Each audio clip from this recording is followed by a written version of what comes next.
Welcome to Veterans Corner. I'm your host, Jay Stoyan. You're in for an exciting show today as we have two American veterans and one Canadian veteran on the show today. Stay tuned. We'll be right back with Veterans Corner.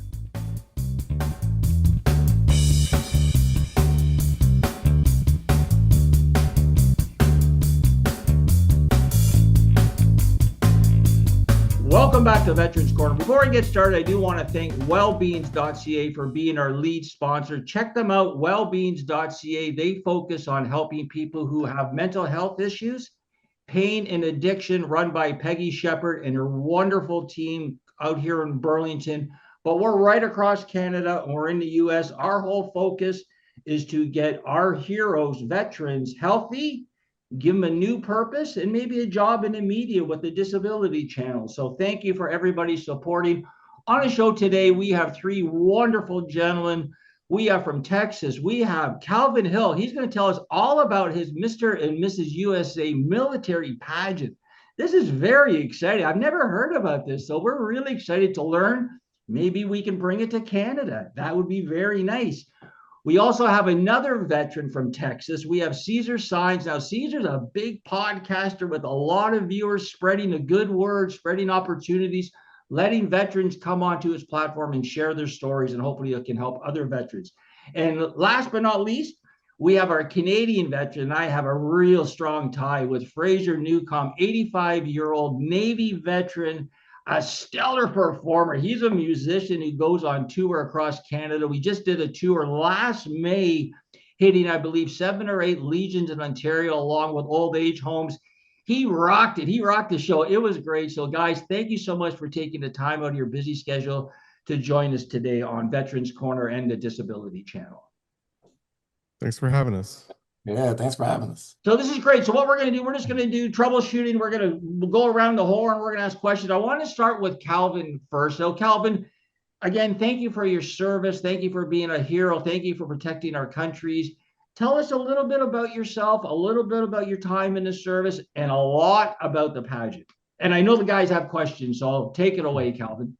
Well, thanks, Jay. I appreciate it. Hey, like many people, after high school, I wanted something different, so I joined the Navy, looking for, what, what the world was about. And so, I left my hometown, joined the military, and didn't look back. So I got to San Diego, California for boot camp, Navy boot camp. And back then it was very nice. It was 1989. Yeah, I graduated high school in 88.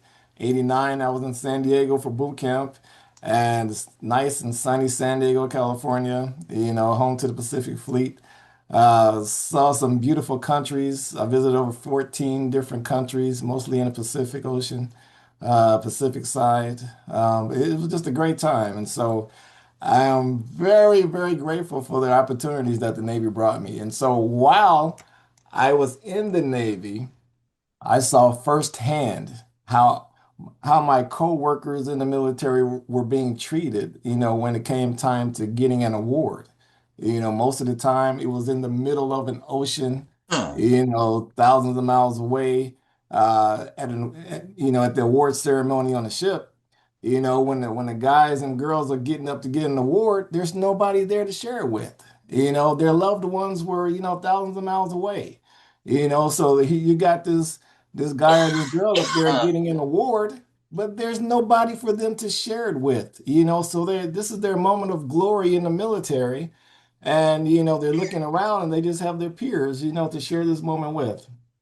Or we were on a base somewhere, behind security guards, behind layers of security, and we were having a award ceremony on the military base. And again, these guys and girls didn't have anybody to share this moment with.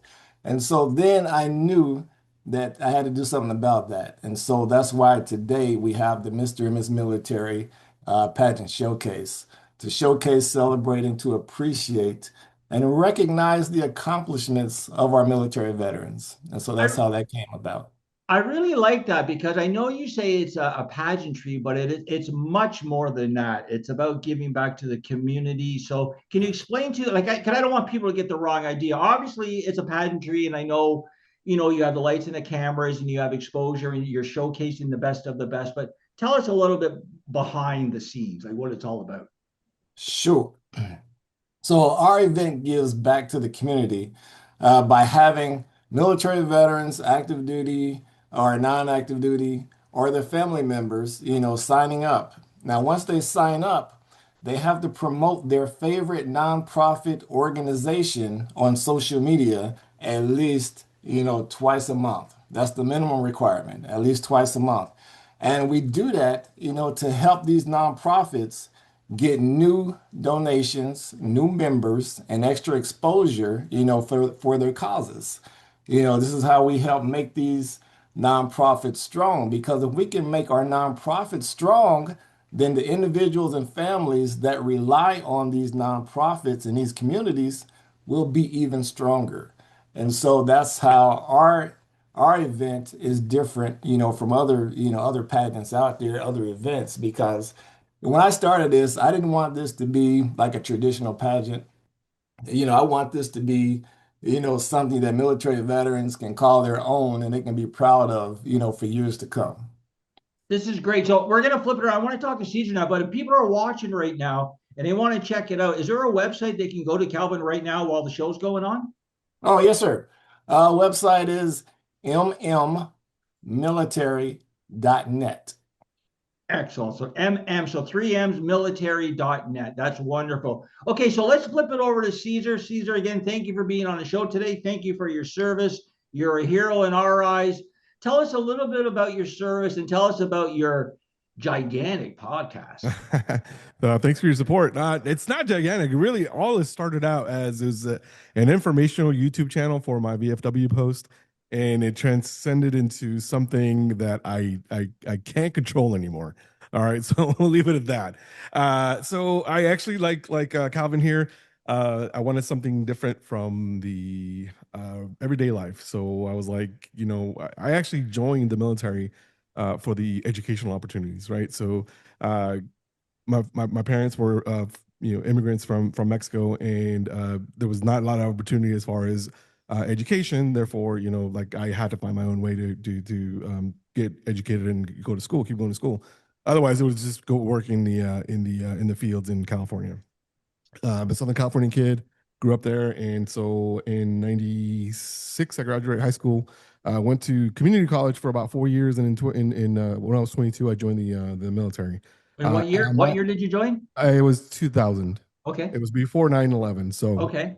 I joined in 2000, and I was actually, like Calvin, I was actually stationed in North Island in San Diego. So I was Wow. on a carrier. So I was on the USS John C. Stennis, which was literally the one to be deployed right after 9/11 happened. It happened in September. We deployed in, I believe, early November Wow. to go and relieve the current, the one that was out there during that time. So yeah, I saw the world. Join the Navy, see the world. So whenever anybody asks me, "Oh, who are you going for in the Army Navy game?" Because after I got out of the military, the Navy, I joined the National Guard in California, and so I was actually Navy. So my VFW, for me to join the VFW, I was actually deployed to Kandahar in Afghanistan in 2013, 2014. So that's my qualifier for the Wow. VFW. So I will always be a winner in the Army Navy game. So I we will have never three Navy lose. guys on here then? We have three Navy guys on Yeah. here. That's amazing. So let me ask the three Navy guys quickly. Who's your favorite Navy guy? Roger Staubach? No, Right? He's the most no, favorite. He's the most no, popular sir. Navy No, recipient, I sir. would think. No, sir. Who? David Robinson, The Oh, okay. Admiral. Okay. The That's a the good Admiral. Admiral. one. That's The a good one. Admiral. Different Yeah, the Admiral. generation. So I get you there. I'm more of a Roger guy. I'm more of a Staubach guy. But yeah, David Robinson, I mean, stellar Yeah. star. That's a good one. That's a good one, That Caesar. is a good one. That is a That good is a one. good one. Okay, so Yeah, let's the flip it Admiral. around. Let's talk to our Canadian Navy veteran. Now, Fraser, give us a different, well, you tell us your history. So let me introduce Fraser to you guys. Fraser, take it away. Well. I was born in a small town, fishing town. At 13 years old, I was out on a fishing boat trying to make a living to help the family out, back then. That Yeah. was in the summertime. But in the wintertime, then I went to work in the lumber woods. And what era is this, Fraser? Now we're talking around 1955, 59. Okay. Back in a little bit before these other guys, I think. Just a little bit. Yeah. Just a little bit. So yeah, so I was doing that, and then I started building houses, and at 17, probably 18 years old. Then my cousin, he joined the Navy. So when he used to come home on weekends, I said, he's a happy man. I'm going to join that Navy too. So that's what I did. I joined the Navy during the Vietnam War, and we were down there and on ships like the other guys were. You know what a ship's all about. You have your good days, your bad days, your good weather, your bad weather, whatever. Yeah. And you get along, and you learn to get along with people. When you're in close quarters like that, you got to get along with people. If you don't, kind of tossed overboard, might you say, but not literally. So but that's where I was in the Navy, and I really enjoyed it. A lot of experience on different things, and I was on the engineering department, and we sailed up the Great Lakes, hot summer. Queen Mother came aboard the ship and all that. We had a real good summer, but it was hot. In the engine room. You'd only stay down there for about 15 minutes, and your shift would change. You come back up and get some breath of fresh air because it's hot down there. I don't know if these guys were in the engine room or where they were, but anyway, that's part and parcel of my Navy life. Anyway, I love that, guys. Let me jump in because as a civilian, I want everyone to know I'm not a veteran. Not a veteran. I'm no, not even close. So to hear what you guys share is just amazing. So let me ask you a question. How about the claustrophobic? Did you guys get claustrophobic? Like, I don't think I could do that. Like, oh my goodness, Fraser, did it bother you at all? oh yeah, we did. Well, when you're at sea, if you're referring to at sea, sometimes you're in a storm. We were in one storm there where we had an aircraft carrier we almost lost that, and we would stand in the hallways or whatever you want to call them, corridors, and the ship was rolling, and there was a needle there, and if it passed 45 degrees, you're going to upset. Wow. And it was touching the 45-degree mark, and we were all ready to go. And the captain came over. He said the ship could capsize. That storm was that bad. It was a wicked storm. We lost a couple of ships in that storm and everything. That's crazy. How about you, Calvin? Any claustrophobic or Cesar? Did you guys feel that at all, or? We did have some shipmates on board one of the ships I was on. They had to be medevaced because of claustrophobic, syndrome. But for me, I did get seasick a lot, especially coming from Hong Kong, traveling from Hong Kong to San Diego, and during those big, huge waves that would just pound the boat, just pound the ship. I remember one time, we lost a whole door. A whole door just came off the side of the ship because one of those waves hit, with a large impact. And it was just something, very violent. So we had to spend a few extra days in port so they could send out a team to repair the ship.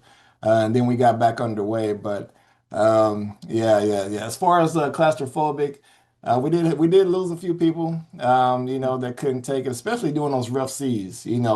Being claustrophobic, and then that compounded with those rough seas, and being seasick. That's not good for some people. So, but yeah, we did have to go through some of that. And how about you, Cesar? So I was in a carrier. It's a little bit different of an experience, right? Because the carrier is way bigger. I mean, it's a floating city. So it was more of a cabin fever than anything because you can, yes, go walk around the entire ship, go up into the flight deck, but you couldn't go outside those walls, right? You can't go outside the bulkhead, so everything was there. So it was a little bit different as far as that expectation. The thing that got me the most is that it wasn't so much a seasickness, because if you remember, on a modern carrier, there are 4 water tanks that actually hold up to 100,000 gallons each. So it stabilizes the ship, so it doesn't, do the roll to the side, but it does do the roll front and back, right? So aft and forward, it does that all the time. So everything is kind of balanced real well. So you didn't really feel the biggest thing you actually felt that I was trying to get your sea legs because you're trying to, make sure that everything was good, especially because the planes were landing 24/7, depending on how the flight ops are be. And then that's when it's a lot different. So for anybody who's on a frigate or a small boy, yeah, I would not be able to survive that type of thing because you definitely get seasick on those things. And the carrier is by far way more relaxant in certain ways, but I know myself, like I don't know, like I don't think I have claustrophobia, but I think I would. I think you got me on one of those ships. I think I'd be saying, you got to get me off here. I can't stay. I can't stay. it's the cabin fever that'll get you the most, really. Yeah, I don't know. On the show today, we have three veterans. We have Calvin from Texas, we have Cesar from Texas, and we have Fraser from the East Coast. Where exactly in the East Coast, Fraser? Nova Scotia. Nova Scotia. There you go. What we're going to do, because my producer's yelling in my ear, we're going to take a quick break.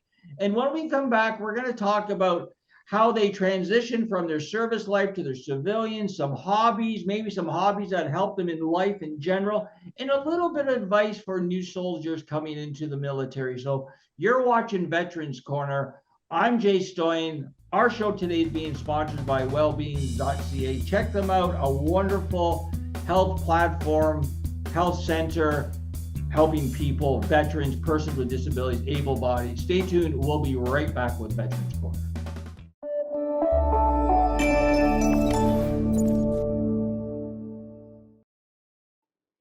Hi, this is Marie Norris. I'm going to sing you a little bit of New to Old School a cappella. All right.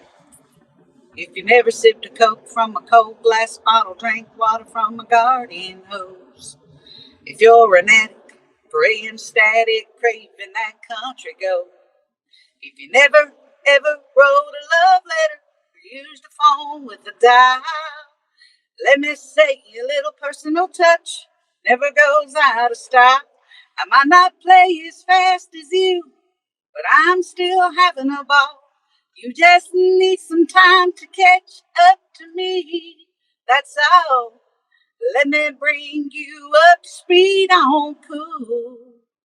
I can tell you're new to old school. Thanks. You're watching TDC. Hi, I'm L.I. Frady, watching the Disability Channel, showcasing ability. Please stay tuned.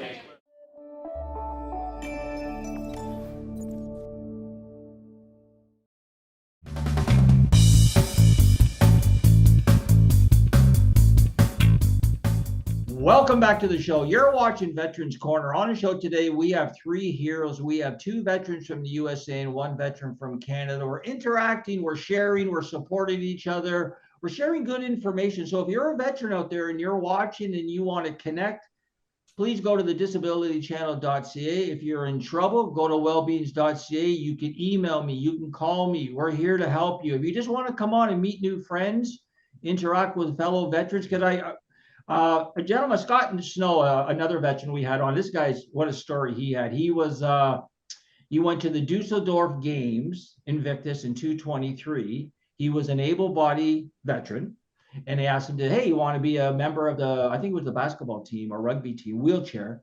He said, sure. And he went and broke his back and neck at the games. The wheelchair flipped over and broke his back and neck at the games. And the Invictus Games had no insurance for veterans.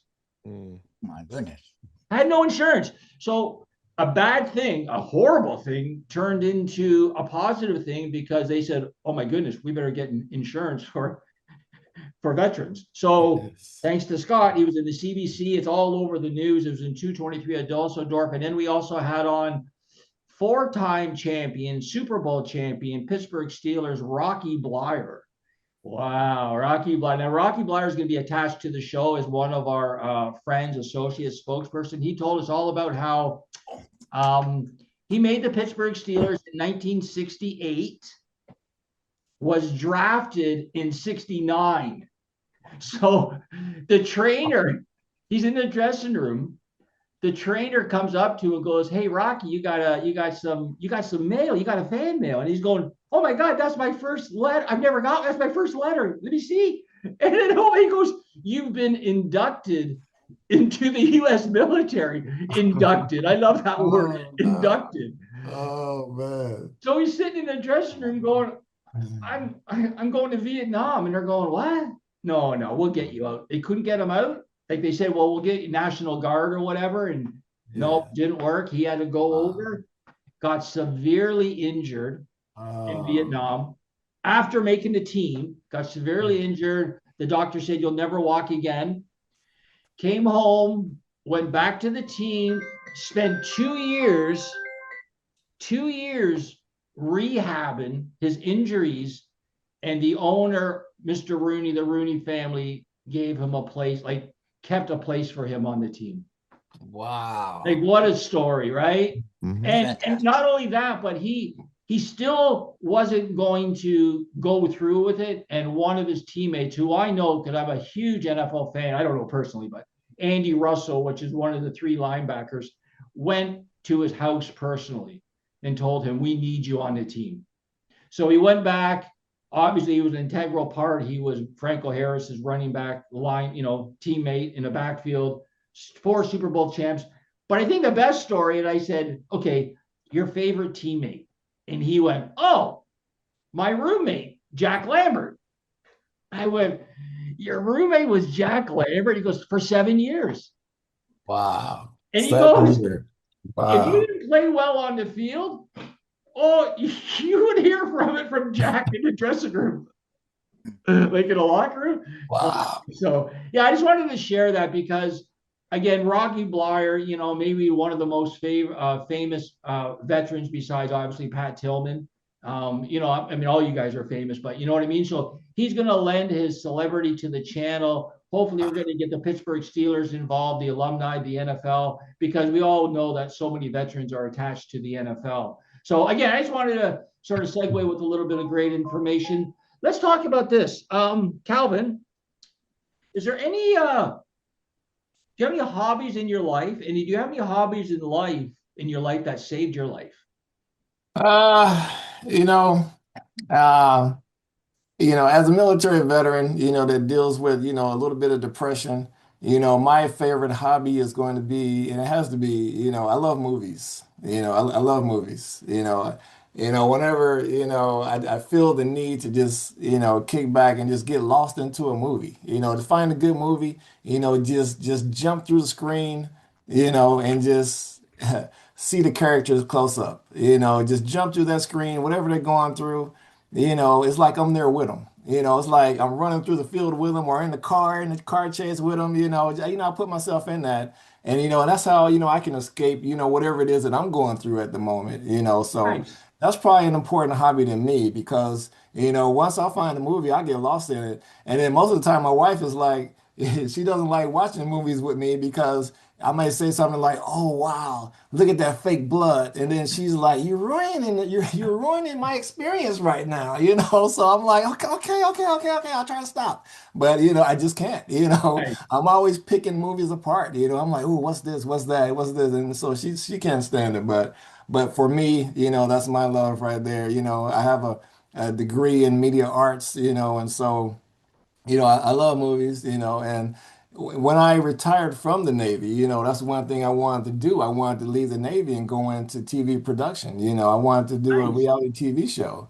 And at that time, there was a reality TV show that I was pitching to production companies. It was My Mama Can Cook Better Than Your Mama. So it, Ah, it was an event that I did. I did it in San Diego. It was back in what was it, 88? I think no, wait a minute. Hold on. What was it? It was like 2000, I believe it was. No, I retired in 2009, so it was like 2008. We did it in San Diego, so it was around Mother's Day. I gave the winner $1,000. A lot of moms came together, for the event. My mom can cook better than your mama, and so we blessed, one of the moms, the winner, with $1,000, so she can have a great Mother's Day weekend. And so I pitched that as a reality TV show, and then one of my LinkedIn contacts said, "Hey, you know what? Let me see if that's a great, fit for our network." I said, "Yeah, sure. Go ahead and do that." And that's so great. right? I That's a thought it was, and so I sent it over to one of my LinkedIn contacts, for TV1, and they said, "Oh yeah, we're gonna take a look at this." So I never heard anything back for 2 years, and then one day I was at church, and then my friend said, "Hey, I saw your TV show on TV." I said, "No, not my show. No, you didn't see my show on TV." And he said, "Yeah, with the moms cooking."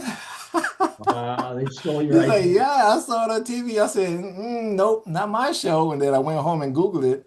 And then sure enough, it was my exact show, the way I pitched it to them. They changed the title from My Wow. Mama Cooks Better Than Your Mama to My Mama Throws Down. And so, long story short, I had to get an entertainment attorney and they had to take all this stuff off the air. And then, to add insult to injury, they say, oh, you know what? How about you sell us the rights for $5,000? I said, are you out of your mind? $5,000. All right, this is my baby. You know what I'm saying? You stole it from me, and now you want me to sell you the rights for $5,000. I said no. So I still have the rights to that. So I'm thinking about, bringing that back to life in some kind of form or fashion. Maybe I can do events across the country, or take it, from America to Canada. I don't know. We'll figure it out. Maybe make a reality TV show out of it. But my that's my hobby though. Television and movies, man. I love that, and so. Yeah, I can do it, 24/7. Well, maybe we'll talk more about your pageant. There might be a door opener though. So yeah. Oh, Yeah. there you Cesar, go. how about you See? now? How about you, Cesar? Well, Any hobbies that you help save your life a little bit? well, before we get into that, I wanted to point something out real quick. You mentioned about 1969 and the Pittsburgh Steelers and stuff like that. Did you know that Ed O'Neill, Al Bundy, was Yeah. actually a member of the 1969 Pittsburgh Steelers before he got cut during that? So I'm sure Al that proves that. was? Yes, sir. So before ask your friend next time you talk to him if he remembers Ed O'Neill. Ed Polk O'Neill, High? wow. Polk High? Al Bundy? Polk High? 4 touchdowns Remember his in one football game. shirt? Remember he was That's right. big on his That's football, right. right? 4 touchdowns in one game. The president of NOMAM, the National Organization of Men Against Amazonian Masterhood. Okay. Wow. I'll ask Rocky because we talk. Yeah, like I'll probably be talking to him. Yeah. Well, maybe after Christmas now because Christmas is now. But yeah, Yeah. So ask about that. Yeah. Crazy, I'll right? do that. I'll do It's a that. small world. I'm telling you. Somebody's connected to something, and everybody's around here. So Yeah, Ed O'Neill's a pretty big guy too. I think he's like 6'4" or 6'5". Yeah, he's a big guy. He's Yeah, pretty big like, dude. you Yeah. can tell he's a big guy just on camera, but yeah, he is a big guy. Yeah. Thanks for sharing that. I like that. Yeah. So my hobbies, I like to point people wrong. No, just kidding. No, I honestly, after I got out of the military, the first time after active duty, I went to school, so I really didn't have a lot of things that were helping me. So I was focused on school. I was playing a lot of golf. So yeah, I was playing golf because I still had my military ID. So I was playing in all of the San Diego area bases. They had a lot of different golf courses for the military. So I would go play, Admiral Baker, and then That's also nice. Stoyan Air in North Island. I would go play all those places all the time because it was like I think it was like I want to say it was like $8 for an E4 or below to go play. Yeah. I got out as an E4 in the Navy. Later years when I joined the Army, I actually got out as an E5 as a sergeant. I didn't retire, but it is good. So, but I still have that? Yes, I still actually play golf quite regularly actually, and then also music. So I'm a drummer by trade. Taught myself how to play guitar, so I kept up with that, just music, very musically inclined, so I was actually able to do certain things with that. Other than that, really, what helped me later on in life after I was diagnosed with PTSD was actually through the mic. So talking, being able to actually interview people and stuff like that. I've interviewed several Medal of Honor recipients not long ago.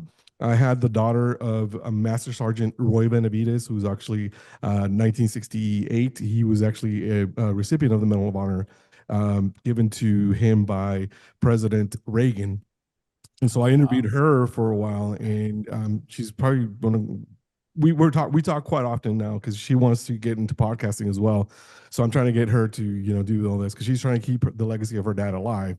Have you ever heard of he was known as Tango Mike, which is, that mean Mexican because he was of Mexican descent. So Tango Mike. So that was his call sign. If you guys ever read into the story of Master Roy Benavides, this guy was Rambo, the character or the movie was loosely based on this guy. Wow. Yeah, And what's his name? Roy Benavides. Okay, I'm gonna write that down. Actually, I'm gonna check that out. Roy Benavides. He is an incredible. It's an incredible story. He went back into the zone, right, into in a Huey, and he had helped countless people get back, and he was actually almost mortally wounded, and he was still fighting with, most of his intestines out, and it was the long road to recovery. And man, it's such an inspiring story.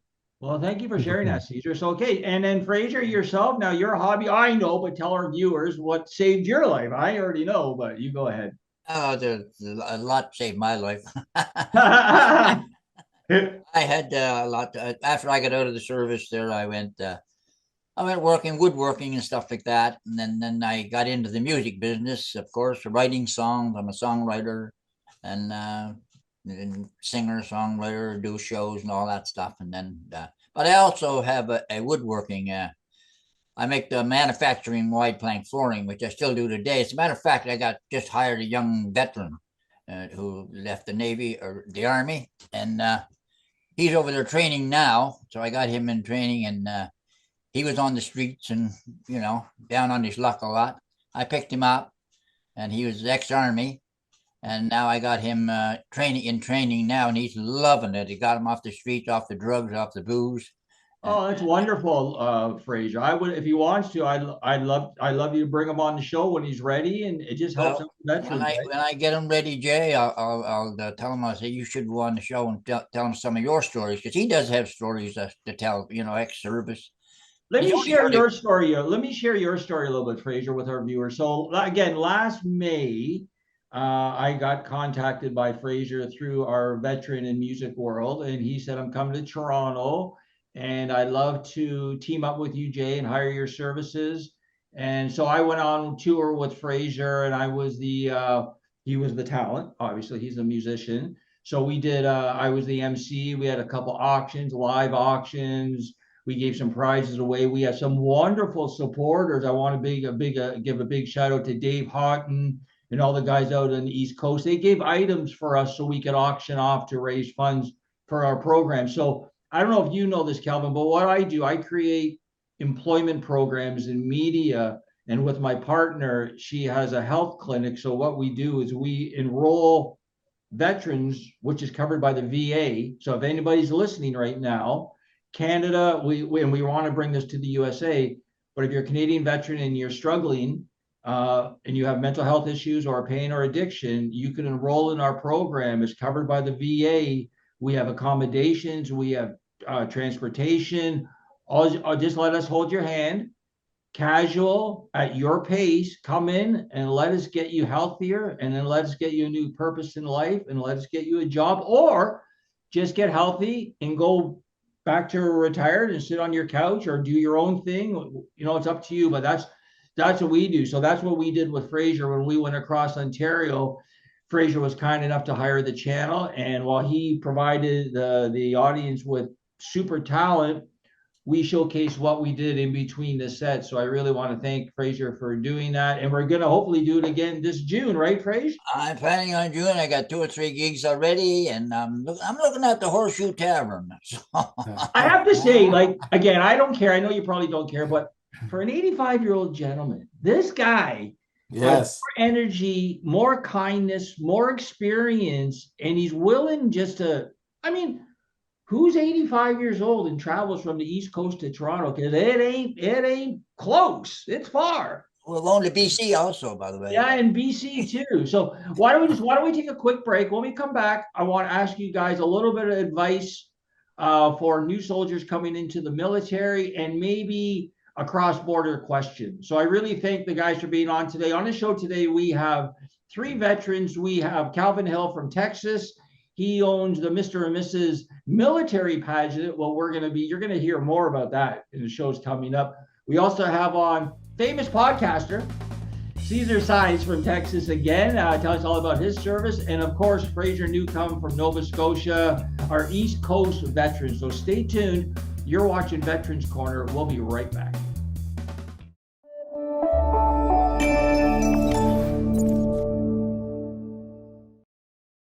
Hi, I'm Peggy Shepard, founder, CEO, and president of Wellbeing's Medical Center for Innovation and Excellence. We've been in Burlington for 17 years, and we offer specialized treatment for addiction. The addictions could be anything from medications that your doctor has prescribed, if your body has become dependent, or for street drugs as well. We have specialty clinics as well for alcohol use disorder and smoking. And most of those are covered under OHIP. So if you've got an OHIP card, you're all covered, where others are not. And examples of that are with our BrainsWay treatment for smoking cessation. And that's our green helmet over here. In as little as a few weeks, you can stop smoking with the help of these treatments. Hope to hear from you. Our number is 905-631-9355 or wellbeings.ca.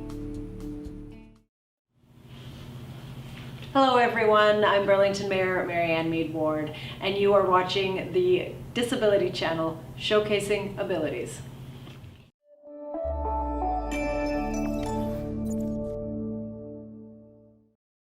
Let's see what we can do.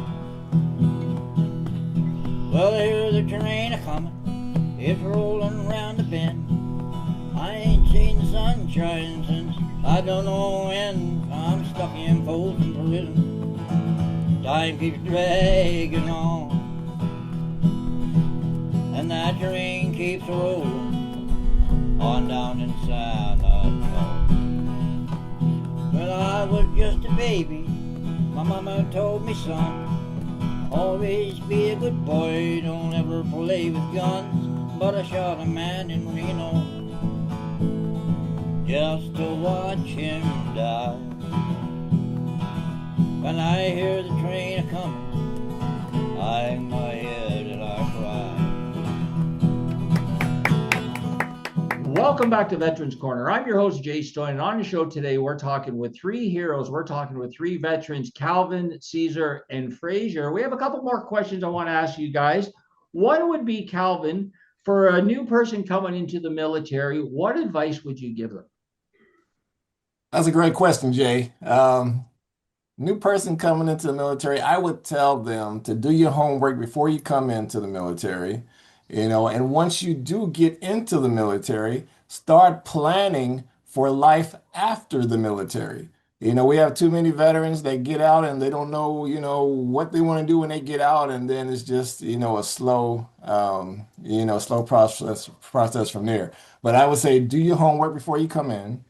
And once you get in there, take some time, do the military thing, but, give yourself a couple of years, and then you need to start planning, for life after the military, so you set yourself up for success while you're in the military, so you can start doing the things that you need to do, for post-military while you're still there inside the military. So that's the advice that I would give. That's a great answer, because like I said, veterans, some of them don't know what to do after Right.